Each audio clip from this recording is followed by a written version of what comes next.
Bonjour et bienvenue sur cette nouvelle analyse. Aujourd'hui, je vais débriefer 3 matchs parce que je n'ai pas pu voir le match du Bayern de ce week-end. Donc j'ai décidé de remplacer principalement, je vais juste en dire 2 mots, je vais les remplacer par le match de Ligue des Champions contre le Paris Saint-Germain.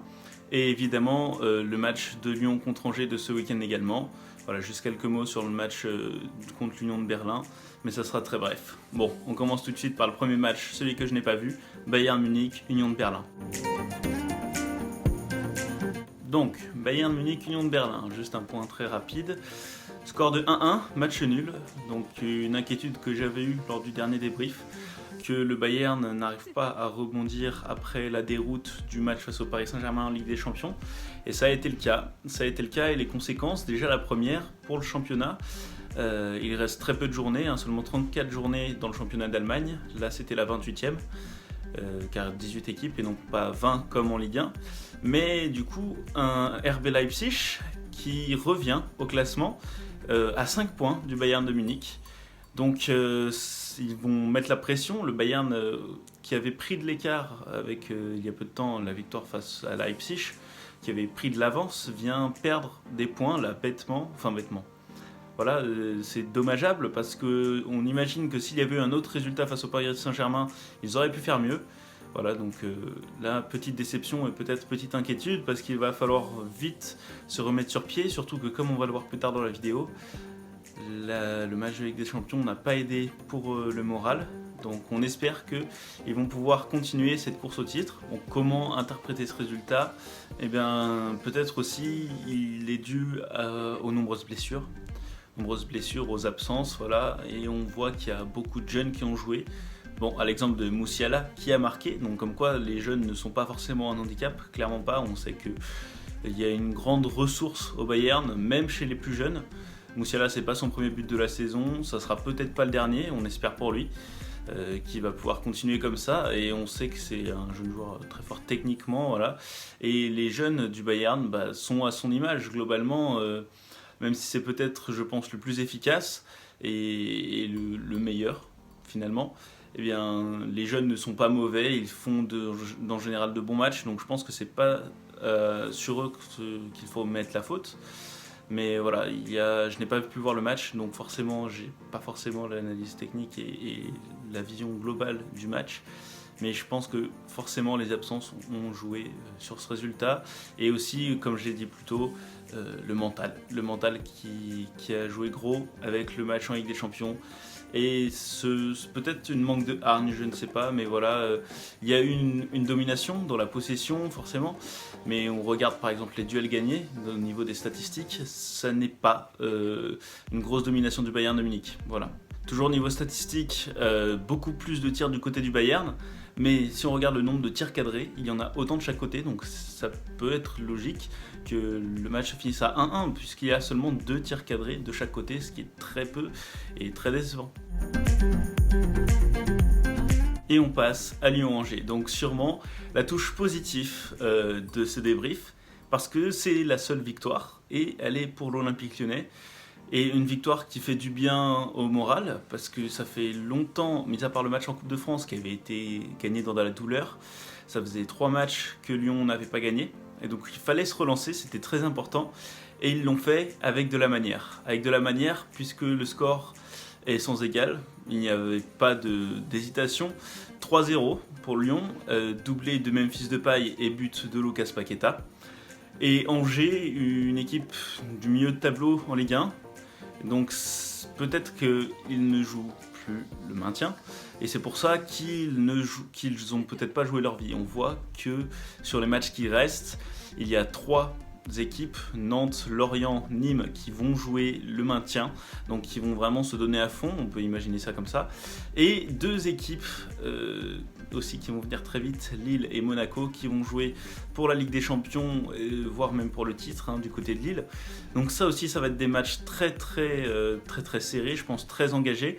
Et Lyon avait besoin de se relancer avant ces matchs parce qu'on a besoin d'une bonne note, une note positive pour pouvoir espérer retrouver le chemin des bonnes performances, de l'enchaînement. On se souvient des bonnes performances qui avaient été faites jusqu'en décembre et en début d'année, qui fait que Lyon avait d'ailleurs été champion d'automne. eh bien ça serait bien de finir sur une belle série aussi comme ça, peut-être, on sait jamais, hein, pour finir champion au final, même si là ça semble compliqué.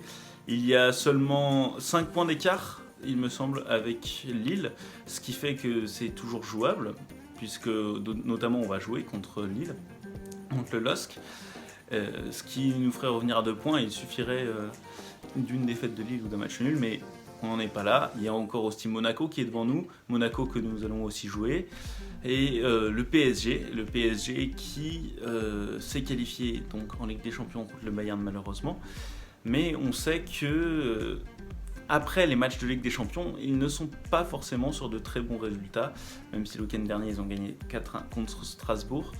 Voilà, c'est un match parmi d'autres. Et ça rajoute une compétition aussi au Paris Saint-Germain qui va peut-être, en plus des blessés, avoir de l'essoufflement. Donc ça aussi, c'est une statistique à prendre en compte. Niveau jeu, qu'est-ce qui fait plaisir? Eh bien d'abord, un très gros effort défensif. Un effort défensif fait par toute l'équipe, parce que même si tous les défenseurs ont été très bons, enfin plutôt très bons, même si Angers a pu se procurer des occasions, il y a toujours le dernier rideau qui est Lopez, et ça qui est très important parce qu'il y a eu des occasions parfois qui auraient pu finir au fond du côté d'Angers, mais finalement pas assez pour quitter l'Olympique Lyonnais, et un effort défensif fait par la globalité des efforts de récupération de derrière, même des attaquants. Je pense à Memphis Depay qui a été aligné sur le côté pour ce match, qui parfois avait défendu à la même hauteur que Maxwell Cornet, et c'est vrai qu'on ne le voit pas forcément faire ses efforts à chaque match, même s'il n'est pas placé au même poste, et ça fait vraiment plaisir. Des efforts de récupération au milieu de terrain par Maxence Cacré qui a beaucoup bougé, d'ailleurs qui a fait beaucoup de fautes, mais qui a été élu homme du match par les Lyonnais, et ça c'est pas n'importe quoi, ça montre qu'il a fait un très bon match, et je le confirme. Lucas Paqueta aussi, toujours de très gros efforts, voilà. Lucas Paqueta qui d'ailleurs a marqué encore une fois, voilà, il marque souvent en ce moment, donc ça aussi ça fait du bien d'avoir même pas un attaquant, un milieu de terrain qui vient mettre beaucoup de buts, et Memphis Depay qui a retrouvé le chemin de défilé aussi en Ligue 1. Qui a mis un doublé, voilà, même si le premier but aurait pu être pour Paqueta encore une fois, on ne sait pas comment il a trouvé le poteau, mais voilà, ça revient sur Memphis derrière, un but chanceux mais pas non plus moche, même si c'est Capel qui relance mal, voilà, Memphis a bien suivi. Le dernier but est juste incroyable, encore une passe là de Paqueta il me semble, la passe traverse toute la défense, le piqué de Memphis est juste sublime, voilà, encore une action de grande classe. Slimani qui aurait pu mettre un deuxième but après celui de Paris et malheureusement annulé par la VAR. Toko Ekambi aurait pu obtenir un penalty aussi hors jeu malheureusement, mais voilà, un Lyon qui n'ont pas vraiment été inquiétés et qui dès qu'ils mettaient une accélération avait une facilité finalement à rentrer dans la surface angevine et à venir inquiéter Bernardoni, qui a été auteur aussi de quelques parades de plutôt grande classe. Cependant, peut-être un petit bémol, c'est qu'on a retrouvé quand même un jeu à la lyonnaise, c'est-à-dire qu'on fait beaucoup tourner, bon, ce qui assure une possession du ballon, une maîtrise sur le jeu, ça c'est sûr, c'est très positif, mais parfois un match un peu mou, un peu ennuyeux. Bon, le fait est que Lyon n'avait pas besoin non plus d'accélérer beaucoup pour mettre en danger Angers, mais finalement, dès qu'ils le faisaient ne serait-ce qu'un petit peu, ils arrivaient à se procurer des occasions, et ça c'est plutôt bon signe. Le fait est qu'il va peut-être falloir, face à d'autres équipes comme Lille, comme Monaco, bien mettre plus de pression. Donc voilà, accélérer peut-être plus souvent et sur des plus longs temps. Il y a eu quelques temps forts aussi du côté de Angers. En général, ça suivait juste après les buts. Juste après le premier but de Memphis, juste après celui de Paqueta aussi, juste avant la mi-temps. Et en début de seconde période aussi, retour des vestiaires, je pense que Stéphane Moulin avait dû mettre un peu de pression sur ses joueurs pour qu'ils essayent de revenir. Voilà, donc quelques temps forts angevins, mais qui ont été bien maîtrisés et qui n'ont pas duré très longtemps non plus. Donc voilà, une très bonne gestion globale des Lyonnais. Et un résultat peut-être flatteur, peut-être que Angers aurait mérité de mettre un but, mais un résultat logique. Une victoire des Lyonnais méritée finalement. Et on passe donc au dernier match de ce débrief. Paris Saint-Germain-Bayern de Munich, quart de finale retour de Ligue des Champions. Et là, c'est la grosse désillusion de la semaine. Parce qu'après un match aller très frustrant, avec une victoire du Paris Saint-Germain 3-2 à l'extérieur, avec pourtant une trentaine de tirs du Bayern de Munich, et un héroïsme parisien comme j'avais pu le dire, eh bien, il n'y a pas eu la qualification au bout de ce match retour. Une victoire tout de même du Bayern de Munich, ça c'est peut-être le point à souligner, mais malheureusement ce sera un des seuls points positifs je pense. Peut-être pas, peut-être qu'il y a d'autres choses à souligner globalement, enfin plus directement dans le jeu, mais niveau résultat, voilà, c'est juste une victoire 1-0. Malheureusement, il n'y a pas la qualification qui va avec, parce que le match a été trop différent du match aller. Trop différent dans le sens où, comme on aurait pu l'attendre, le Bayern a verrouillé un peu derrière. Ils ont fermé les portes de la vitesse de Mbappé et de Neymar qui pourtant se sont procuré beaucoup d'occasions. Voilà, beaucoup d'occasions pour Paris. Barre, poteau, Neuer, rien ne rentrait. Et personnellement, je voyais ça un peu comme un signe. Un signe comme quoi le Paris Saint-Germain n'arrivait pas à marquer, et c'était l'occasion pour le Bayern de prendre leur revanche et de mettre ces 2 buts qui leur auraient permis de se qualifier. Malheureusement, le Paris Saint-Germain a encore une fois été solide et aussi plus construit, plus cohérent dans leur jeu. On a retrouvé un Paris Saint-Germain qu'on connaissait un peu plus, qui avait la possession du ballon, qui parfois se procurait des occasions, mais pas un Paris Saint-Germain qui a trop subi. Évidemment, le Bayern a beaucoup poussé, même si encore une fois, je préfère le dire beaucoup moins qu'au match aller, et ça c'est une grosse déception, parce que là où on avait eu 30 tirs, là on n'en a eu que la moitié, et finalement, résultat final, la moitié des buts également. C'est pas par hasard. Choupo-Moting qui a encore une fois frappé, voilà, comme au match aller, lui qui aurait pu être le bourreau des Parisiens après les nombreuses moqueries qu'il aurait pu subir là-bas, qu'il avait subi là-bas. Eh bien, il aurait pu prendre sa revanche, puisqu'au Bayern de Munich, on voit bien que même avec l'absence de Lewandowski, il est venu marquer un but à chacun de ses matchs. Mais malgré ce but, eh bien, un Bayern moins incisif, moins tranchant, qui a cadré beaucoup moins de frappes également, voilà, qui n'a pas été assez inquiétant face à ce Paris Saint-Germain-là. Encore une fois, beaucoup de chance de ne pas avoir encaissé de but, même si on sentait que le jeu était plus à la défense. Il y a eu des phases de possession très longues, des phases de pression sur le but de Keylor Navas. La fin du match, c'était une tension assez incroyable finalement. Je pense que l'effet du match accentuait ça. 1-0 très frustrant, je pense que ça a accentué chez les supporters ce sentiment de frustration. Mais voilà, au final, un résultat qui n'était pas au bout. Encore des belles performances de certains, toujours pour mener le jeu Joshua Kimmich. Joshua Kimmich rattrapé finalement par ses mots. Lui qui avait dit qu'ils étaient les plus forts, c'est vrai, ils l'ont prouvé par cette victoire, mais pas assez fort pour aller chercher cette qualification. Voilà, manque de révolte encore une fois, et ça peut être dû aussi, comme j'avais pu le dire plus tôt dans la vidéo, à ce mauvais résultat face à l'Union de Berlin. Un Bayern qui n'est pas en confiance, c'est une confiance qu'il va falloir retrouver pour la fin du championnat, sachant qu'il n'y a plus la Champions League à jouer, et ça c'est très important pour la forme. Peut-être aussi moins de blessures qui vont venir. Évidemment, encore une fois, on peut penser aux blessures, même si là il y en avait des 2 côtés. On pense également à Marquinhos, voilà, qui n'a pas du tout joué le match, alors qu'on sait à quel point le capitaine parisien est important pour son équipe.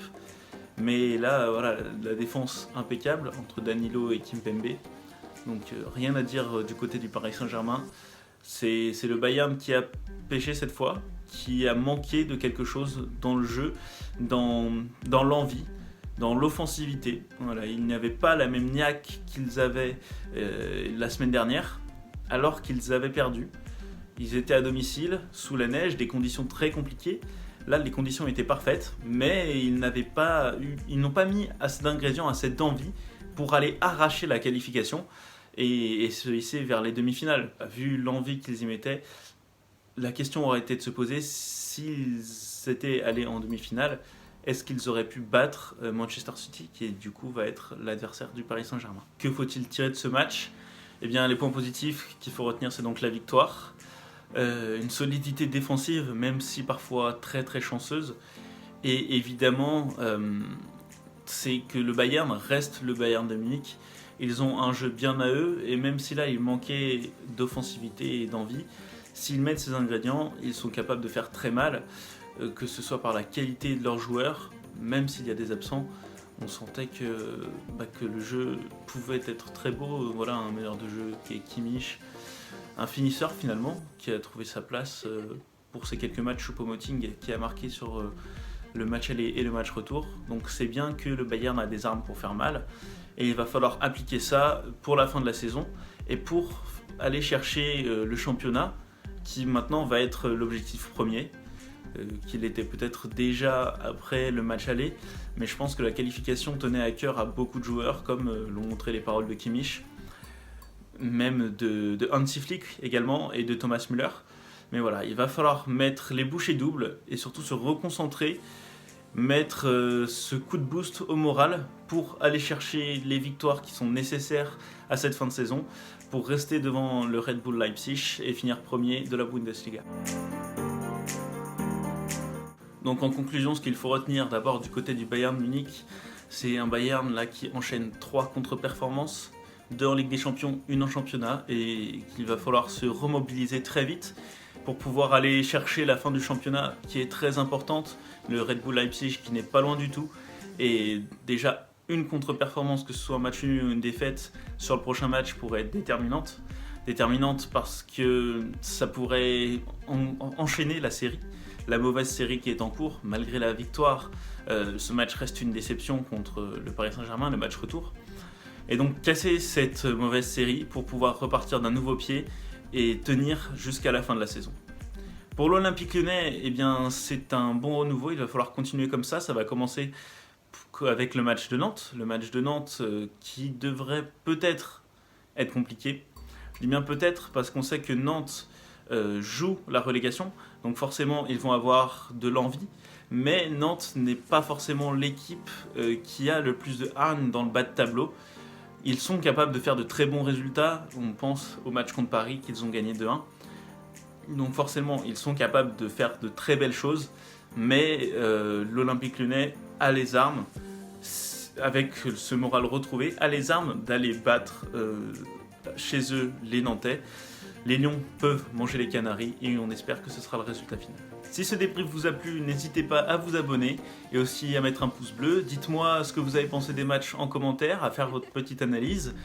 Et puis j'espère qu'on va pouvoir se retrouver en début de semaine prochaine. Je ne sais pas si j'aurai le temps de regarder et d'analyser les matchs de Wolfsburg contre le Bayern ce week-end. Très très gros match, le 3e contre le 1er.